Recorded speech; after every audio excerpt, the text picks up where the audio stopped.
I mean, it was a 9-hour flight. I downloaded as many podcasts as I could, like Wholesaling Inc., just listening to everything. And I knew cold calling was the best way probably to go about it. So we landed January 2nd. I got home at like 8 or 9 p.m. I set up our Podio system and I was like, look, this is what we're like. Any lead you get, you're putting it in here. We're going to stay organized from the get-go. And we really just started. We bought a list that same day as well, because my refund check from college actually had just hit. There you go.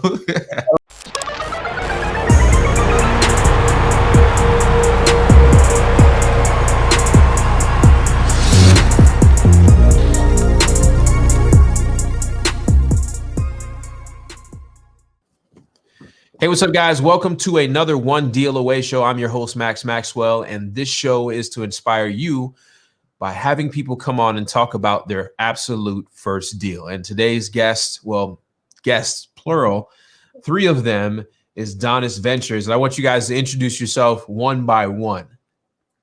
So, hey, you guys, my name is Kenneth. I'm 22 years old, and these are my brothers. Hey, I'm Kerwin. I'm 19.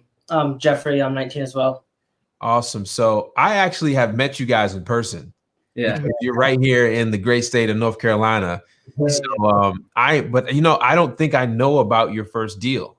So this is going to be cool. But before we start talking about your first deal or anything real estate, I want to talk about you guys. What were you guys doing before real estate? And maybe you're only 19 years old. You're probably in Pampers right before real estate. So no, but seriously. So what were you guys doing before you actually, found out about real estate at all? Yeah. Well, our story kind of starts with our mom. She's from Guatemala, a very impoverished town in Guatemala. And she came here when she was 18. She went to New York, and that's where we were born. But it's very expensive to live there. She couldn't afford a house, so we moved here. And that's where we were able to be fortunate enough to get a house. And that's where we've grown up ever since, in Durham, North Carolina. And when we discovered real estate, I was a freshman in college. My brother was also a freshman in college, and he was in college as well. Yeah.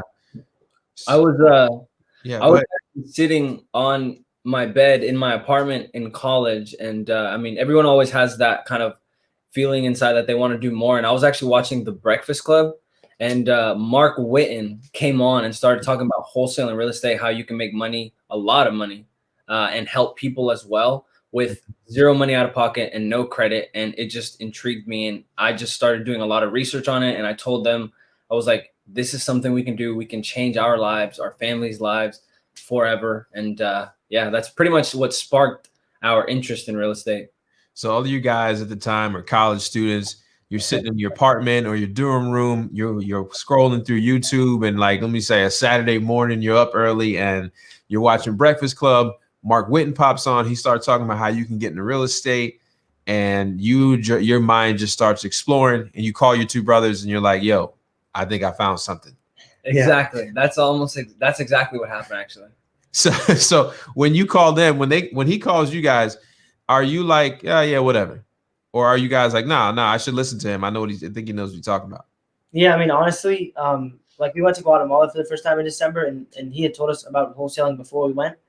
But once we came back, he like really was the one taking like the front foot, and he was watching YouTube videos. He's watching you like every day. So I just kept looking at him like, what is he doing?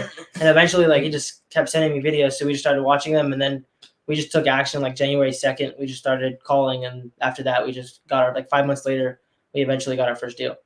So go ahead. I was actually in Guatemala and we barely had Wi-Fi, mind you. And it was it was late. It was like 11 or 12 p.m. over there. And I saw you go live, and we barely had Wi-Fi. And I was like, this is worth it. Like, it doesn't matter. Like, I've been following you, and you had said, we're announcing a meetup. Like, you can go sign up for it right now. And I was like, oh, meetup. Like, I'm going to get to meet him. So I went to it. I signed up. And I think that was like the first time we actually met you in person. Yeah. But yeah, that was like January 23rd, I think. Or the 20th. Pre-COVID, we used to do meetings once a month for free here in my hometown. And these guys are a couple hours away from me, an hour and a half, 2 hours away. But let's talk about this. I mean, all right, so you find out about wholesaling, you're interested, you come back from Guatemala, you're like, hey, let's really do this. What's the first step? You said you made phone calls, but where did you get these numbers from? Where did you get the idea to get these numbers from? So we had, I mean, over there, I was listening to nothing but podcasts. I mean, it was a 9-hour flight. I downloaded as many podcasts as I could, like Wholesaling Inc., just listening to everything. And I knew cold calling was the best way probably to go about it. So we landed January 2nd. I got home at like 8 or 9 p.m. I set up our Podio system and I was like, look, this is what we're like, any lead you get, you're putting it in here. We're going to stay organized from the get-go. And we really just started, we bought a list that same day as well, because my refund check from college actually had just hit. There you go. We put that to good use, and we just started hitting the phones, and just started from there. Yeah, and I actually had been cold calling for another real estate investor in the area. He was a flipper, and so I had been cold calling from like August to September. So I had some experience with cold calling in real estate, so I was pretty comfortable with it already, and I just kind of gave my brothers what I already learned. And we all, of course, took action and learned on the way. Yeah, with that experience, he kind of knew like Mojo Dialer and how to, or like what a script was and how to use a script. And he kind of just trained us. And honestly, like you don't really know what you're doing until you just start messing up, and you get better as you go. And that's what I tell people all the time. You literally have to take action. You have to fail forward, no matter how many scripts you read, no matter how many YouTube videos you watch about cold calling. You're gonna have to do it. You're gonna have to mess up. You're gonna have to stumble on your words, which I'm sure you guys did on your first few calls. And so you guys are calling for a couple months. Any bites? Anything? Yeah, we actually, our first deal came like 5 months after, but we had one under contract and we had it all the way to closing, but it came back with a big lien, an IRS lien. So we weren't able to close on it, but we were like about to make $15,000 and it was going to be our first one. And that came back. So we ended up not being able to do it. But like 2 weeks later, we found that our new lead, like our first, finally our first lead. So yeah, that one was it was almost like a test by the universe that if you keep going, like you just get things will come. Get it. Yeah, and actually, right before we got that first deal, we were having that discussion like a few days before we found out that the seller called us back, that we were probably going to have to stop paying for the Mojo subscription and start hand dialing because we were running out of funds. And we were ready to do it. We were like, all right, like it's balls to the wall, like we got to keep going. Yeah, and that's crazy. So let me put this all together. You guys are calling for months. You get a deal that almost goes to the finish line where you're going to make $15,000, and the deal falls apart because of a lien. Do you start to doubt that this thing is really going to work at this point? That's actually kind of funny that you say that. So we were down. I mean, we were going to make $15,000, and then our attorney says there's a $123,000 federal tax lien. And I was like, what? How long has this dude not been paying his taxes? I mean, he was in a sticky situation, but we actually had one of our buddies now. His name is Austin, and then this other guy named Corey Vickers. They're some wholesalers and investors out of the Virginia area. They actually called us, like, just God knew that we needed a little bit of inspiration. That night that we found out that we weren't going to be able to close, they called us at like 11 out of nowhere. We were like, who is this? And they were like, yo, we see you guys hustling, just keep on going. And we were telling them, like, you don't understand like how much that actually like uplifted us, because we needed that. Yeah. So next day, back to it. Like what I figured in my mind was we didn't make the money, but we got it from A to B to C. So like in my eyes, it was a win. Even though we didn't get paid, we figured out the steps and everything. Yeah, you did it. You basically did what we call like a dry run. You did everything except for getting the check. Exactly. So 2 weeks later, you guys are doing cold call. Who makes the magic dial? That one was actually it was my lead, but when we first got her, we were reaching out about a particular house, and she said, no, I don't have a house to sell, but my mom does. And we got her. We went out to the property. We saw it, and we made our offer. I don't remember what the numbers were exactly. He probably knows. Yeah. So he asked the magic question, well, do you by any chance have any other properties that you're looking to sell? And they were like, well, actually, my mom does. So let's back up. So you're on a cold call, and the person you call says, no, I do not have a house for sale. You could have said, okay, thank you, ma'am. Have a great day, and hang up the phone. But instead, you ask a magic question. And what was that question? Do you have any other properties you might be interested in selling, or do you know anyone who does? And she replied with, yes, my mom. So think about everybody that made phone calls or makes phone calls on a daily basis that do not ask the questions on a shutdown. It's like hey, listen, do you have a house for sale? Do you something? No, I do not have a house for sale. Well, do you have anybody else that you know that has a house for sale that they want to sell? And so asking that magic question is what landed you guys in your first deal. So she says yes, right? And does she put you in contact with her mother, or does she handle it from there? She gave us her mother's number, and I kind of followed up with her and just kind of touched base with her mother. And then I actually met the same lady that he was on the phone with. So it was her daughter, of course. So I met her daughter at the property, and we just went to go take pictures, see what condition it's in. We saw that it was in really good condition. And we had, learned before, like, the way things are going, we need to get it at, way lower price. So we had offered her 50,000, and she was originally at 80,000. Oh, so wow. It was only a big gap. So what was that conversation like when she said, hey, I want, she said she wanted 80 and you threw out 50? Well, the daughter was like, honestly, if it was me, I would sell it to you right now. And I was like, well, I mean, it's your mom. She was like, let me work my magic, and I think we can get something done. So I was like, you had some insider help there. Yeah.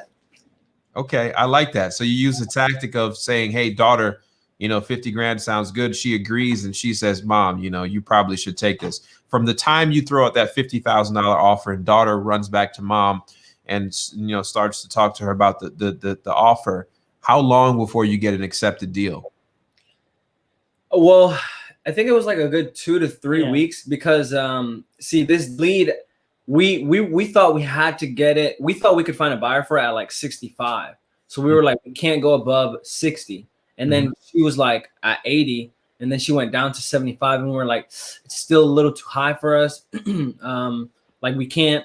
And then eventually we were like, okay, max we could do is 60,000 cash, and we'll close on it really quickly. She said, okay, give me a few days to think about it. And then she called us back. She called us back in 2 to 3 weeks later, though. Yeah. Well, we were following up with her, and she was like, you did follow up. Okay. Yeah, because she was like, we're gonna actually just keep it, and fix it up and rent it. And I was like, okay, like, if that's the better plan for you, I think that's a good idea. If for some reason something changes, we're always looking to buy houses. Call us back. And nice. We had touched her a few times before she called us back, but then she definitely gave us that call back. So let me point out something that's important here from the sales world's point of view. When the seller says, hey, look, I think it's something that I want to keep, instead of you doing pressure sales tactics on her, you said, hey, look, if that's what's best for you at this moment in time, perfect. But if anything changes, keep in mind, we're always looking to buy houses. Give us a call. And with you following up over and over again, which they say most sales come after the 5th or 6th follow-up, which you guys have proven to true, it happened. So this person then accepts this contract at what price? 60,000.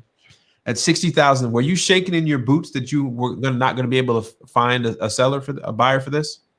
Not necessarily. I mean, we had ran comps, and I was very, very conservative with my comps. I comped it at 140, but then I was like, honestly, it could probably sell like ARV, probably like 165, 170, depending on what kind of work they do. There was one that was on the market on the same, like, a few houses down for like 170. So we were like, it's the exact same layout. If they can make it look like that, it'll sell. And so, yeah. So this is awesome. So you guys get a $60,000 contract. Besides sending it to my office and somebody forgetting to respond, who else did you reach out to? We just sent it to our buyers list, and they, we got slammed with calls. And so the next day, everyone was like, can I see it tomorrow? Can I see it tomorrow? Can I see it tomorrow? So we pretty much just scheduled showings. We had like 15 buyers come out and take a look. So it was a pretty good show. Property vacant? Yeah. I had a lockbox on it as well. Perfect. So with you guys being your first deal, where do you get your buyers from? How did you have a buyers list? Yeah. So we actually spent right as soon as we started marketing with cold calling, we were just scrubbing Facebook, those groups, adding to our buyers list. That might not be the most legitimate way to find buyers, because a lot of those people are wholesalers as well. But that was the only way we knew how. So we just kept building that buyers list, adding about 20 a day. And over time, we built a really large buyer list of over 500.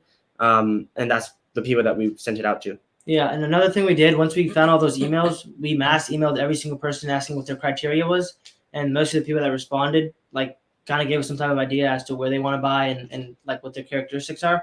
Mhm. So it kind of gave us an idea as to who was really serious or not. But like at the end of the day, we just sent it out to everyone, and a lot of people responded to that one. So after 15 showings, how do you finally decide who to sell this property to?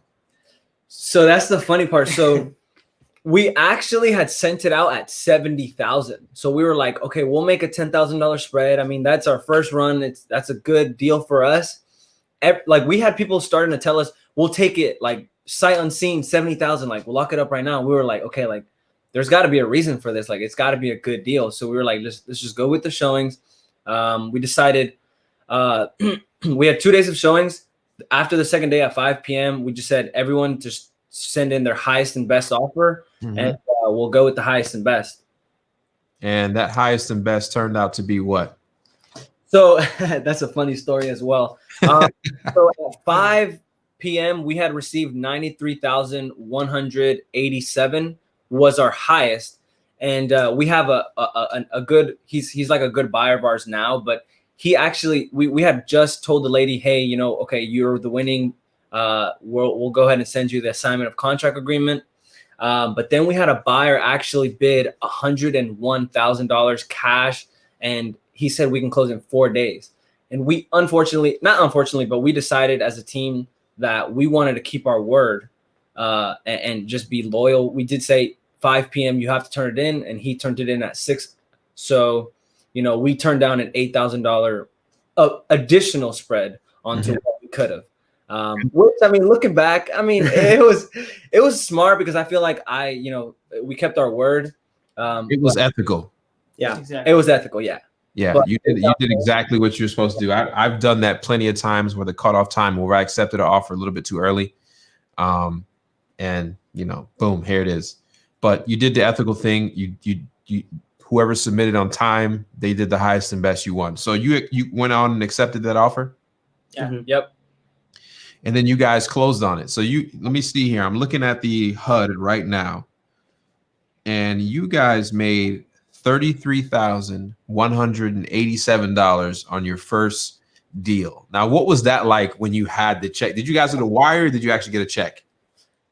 And that's actually another funny story. We actually had 2 closings on the same day.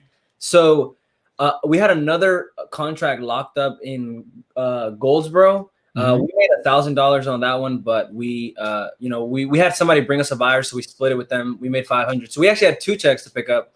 But yes, we did pick up 1 check, and then the other one was just a wire. So I hope you guys made a copy of that check and framed it as the first time. So prior to that, what was the biggest amount of money you've ever held in your hand? My refund check, which is like $4,000 or $5,000. But you turned that refund check into $33,000. Refund check and a little bit of hustle turned that into 3. And all of you guys are under 25 years old. Yeah. I'm 22, so We're 19, I just turned 22. This is absolutely incredible. So, you know, for me, this story here just shows that no matter your background, no matter your age, and I get people all the time saying, hey, I'm only 19. People won't take me serious. I said, well, you won't take yourself serious. That's the reason why. Yep. So you guys, 22 is the oldest person in that room, and the 2 19-year-old brothers. And these guys walk away with a $33,000 check, all from hustle, cold calling, and not giving up. And you know, what do you guys say? What do you guys say to somebody out there listening right now that's in the same shoes that you're in, that's thinking this is not for them, that the first deal fell through, or they haven't got off the front porch and they haven't started doing anything? What do you tell people just like you? I always say just like it really comes down to how bad you want it. I mean, like there's so many success stories. You can take ours, you can take yours. Like people are doing it, so it's possible. And I feel like there's a lot of things that like come with failure. Like if you don't see it as failure, you just keep moving. It's like a learning lesson. Because we failed, like our first deal, we didn't make $15,000. We could have taken that and just ran away and said, okay, this isn't for us. It took us 5 months of cold calling, like over 8 hours a day. And it's not fun just sitting on the phone getting cursed at, you know? So it's something that you just have to keep going. And then just, it's more so on, I would say whatever you believe in, there has to be a faith that you're going to get there. So I'll let them answer, but I honestly think it's really just not about not really being scared and not giving up. Yeah. Yeah, just to add to that, I think like when something bad happens, because that's inevitable in business and in life, like bad things are going to happen. I mean, you can either choose to let that stop you or to continue. And I mean, we like to think of it as like challenges from the universe. And so when bad things happen, we're like, okay, we're going in the right direction. Like we know that the good thing is coming. You know, it's like when there's a valley, there's going to be a hill. So yeah, I mean, it's just really how you see it. It's your perspective. That's all. And really, it's a mindset game. I mean, like my brother said, it really matters about how bad you want it. I mean, it's not going to come easy. I mean, making that kind of money, you don't really, it's not going to come easy. So it's definitely something that's going to be very challenging, but it's like a different kind of challenging, you know, things in this world. Like I know people that work jobs that are physically challenging, you know, this is more of a mindset game. This is more of a, how bad do you want it? Are you willing to work without getting paid? Are you willing to work 9 to 5, 9 to 9, 9 to 12 without getting paid for months at a time? But if you like look at it in the future and kind of look at it for what it will be, then it's like, okay, it's worth it. Like, it doesn't matter what happens right now. Like, this business is absolutely life-changing. And that's for anybody. I mean, we don't come from really much. And, you know, we're minorities. We're come from a low income background with a single parent. Yeah. And I'm 22, they're 19. If we can do it, I can guarantee you anybody can do it. And we also dropped out of college. So like, I don't have a college degree. You know what I mean? Like people can think I'm not smart, but I can do this. You know what I mean? Yeah, so, absolutely. No, I love the story, you guys. First generation Americans, you guys ain't supposed to be in the position you're in. Same as myself. But man, those are wise words from three brothers right there. Those are three wise men. Those are three wise men right there, man. So, add, if that's okay. He did mention that, yeah, you can put in as much time as you want, but that's not necessary. A lot of people have 9 to 5s. And I mean, it's really just about persistence and consistency. So if you only have 2 hours a day, just cold call for 2 hours a day. It's what you have, but make the most of your time and be willing to work for your own future just as much as you're willing to work for your bosses. Yeah. Man, that's this powerful message. And I hope you guys out there in podcast world and YouTube world are listening to this, because if these guys can do it and I can do it, you can do it too. Don't let your excuses get in your way. This is a prime example of what learning wholesaling real estate and beyond can take you. But real estate is the foundation for building wealth. And these guys are well on their way. And I don't know if you guys know, I'm doing a 10-person boot camp in my office. I want to invite you guys down whenever you're in the area. Just come hang out with us. Love your guys' energy and everything. So appreciate you guys. Keep rocking. Thanks, man. Thanks for having us. Yeah, man. I'll see you guys soon. So if you have a deal, if you've got your first deal and you want to share it with us, make sure you go to therealmaxwell.com, submit your story, and somebody from my team will be in contact you, and maybe you too can be on the One Deal Away show. Don't forget to follow me on Instagram, like this video, subscribe, all that good stuff, and I'll see you guys on the other side. Peace. See you guys.